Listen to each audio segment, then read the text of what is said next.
resistance literature can be traced to the activities of three leading dissidents in Kenya. And these were Abdulatif Abdallah, Ngugi wa Thiong'o, and Dr. Lamin Mazrui. Abdulatif Abdallah was the first Kenyan political prisoner because at the time those who held power wanted to make sure that power remained, in their hands, and that the power is unchallenged. But in fact, that was not to be, because these young,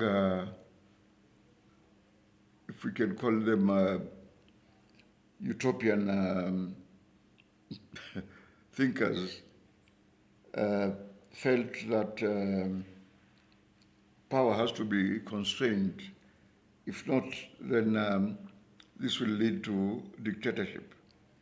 And one of the first acts of resistance, as we mentioned, was Abdulatif writing an article headed Kenya Twendapi, where is Kenya headed to? Because most of the politicians and most of the people were inclined towards left-leaning ideologies and ideas. And of course, Abdulatif family belonged to that group of people. And he decided to take the risk when he was actually a very young person. I think he was around 18 or 19, to write, to question, the direction that Kenya was taking. So this immediately antagonized him to the authorities, and he was put in prison, for writing Kenya Twendapi. And then you had the views of Professor Ngugi wa Thiong'o, who consistently, in a number of situations, challenged what was happening in the country. One of those was the attempt to muzzle any kind of dissent. And at the time, he was the head of literature department at the University of Nairobi, and then resigned his position because students were not allowed to express their views. And he saw Jomo Kenyatta as what he described as a failed Moses, because Moses was going to take his people, to the promised land. So he described Kenyatta as a failed Moses because he did not take the direction that people like Ngugi wanted him to take. And then you had Dr. Lamin Mazrui, who was a lecturer at Kenyatta University, who was imprisoned on suspicion of inciting students against the state. Not directly, but through his writings, his plays, and his poetry, which actually urged people to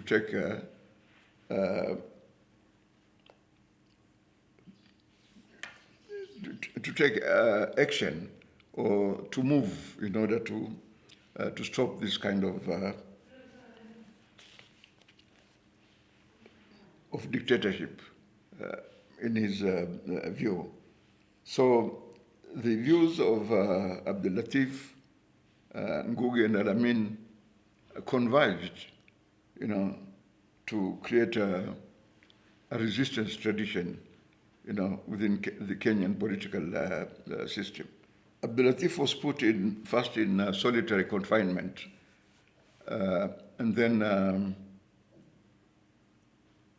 imprisoned, for a good 1 year.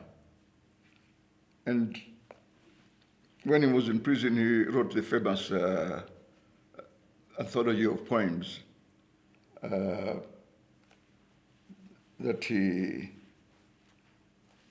entitled Sauti ya Dhiki, in which he described, how he felt and what solitary confinement can do to somebody. And ironically, when he came out, he was the first person to win a literary prize given the name of Jomo Kenyatta Literary Prize. So though he was critical of Kenyatta himself, but he actually won a prize, out of those poems that he wrote, Sauti ya Dhiki. And Ngugi, as we said, considered Jomo Kenyatta as a failed Moses, because Moses was going to take his people to the promised land, to a society where there's going to be freedom of expression, where general basic rights are respected.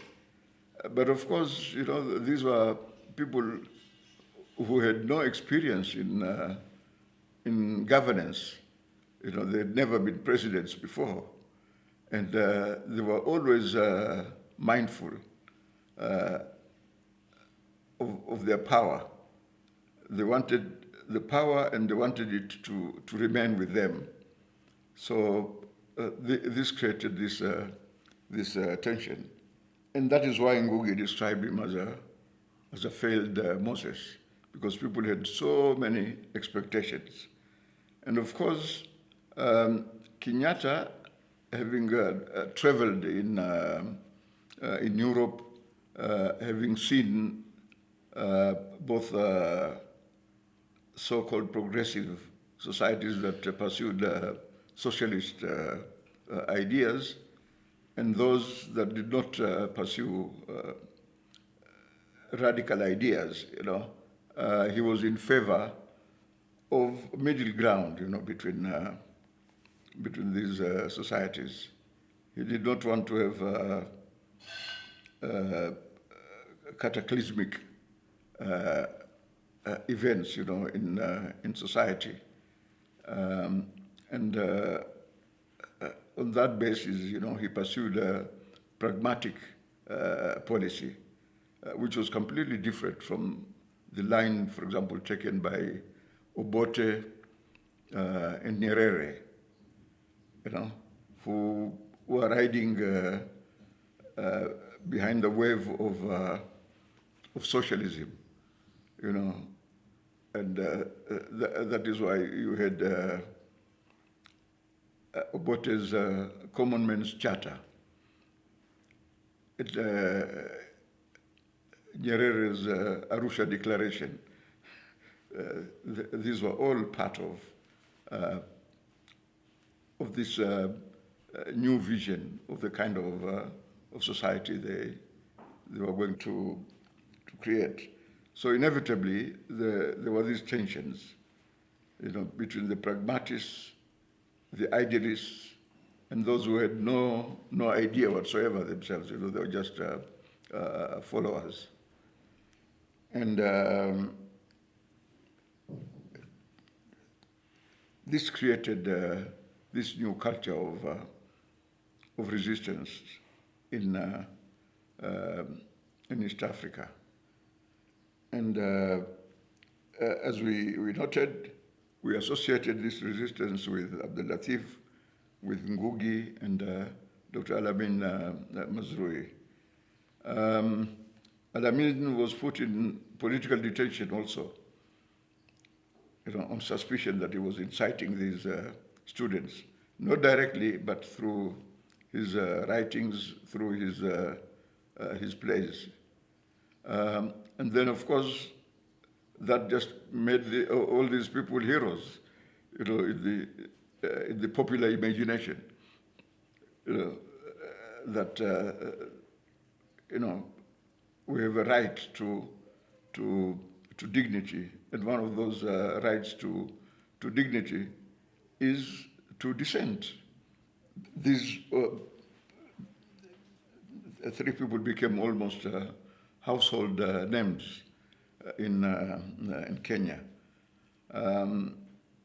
Many people subscribed to their views, or at least respected their positions. And I think this is the beginning of the tradition of resistance in Kenya, and then of course also you had resistance again in Uganda. You had resistance again in Tanzania. So we cannot look at the history of one place in isolation from that of other places, because although we considered ourselves as East Africans, but there was something distinctive about Kenyans, something distinctive about Tanzanians, and something distinctive about Ugandans.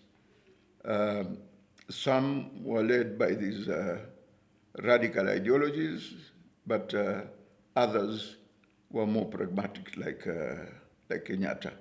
And I think he was the most successful amongst these people, because he treated a very balanced situation. And he could not really work with those who held radical ideas, like Dedan Kimathi, exactly, yes. So you can't imagine Kenyatta throwing his lot, with virtually semi-educated people. He wanted to create a society where basic rights would be respected, and that radical views would be carefully watched, because this could destabilize these societies. And I think up to now we know that Kenya is a more progressive, more pragmatic, a more advanced country than the others. And again, thanks to the pragmatic policies of Kenyatta, because Kenyatta believed in choosing battles. You just don't fight everybody, left, right, and center. You bid your time, fight one front, and once you are through with that, then you can look at the others. That was completely different from the perspectives of the other leaders. So basically, that is the tradition of resistance in East Africa that combines both Uganda, Kenya, and Tanzania. Yeah, but of course, following different perspectives.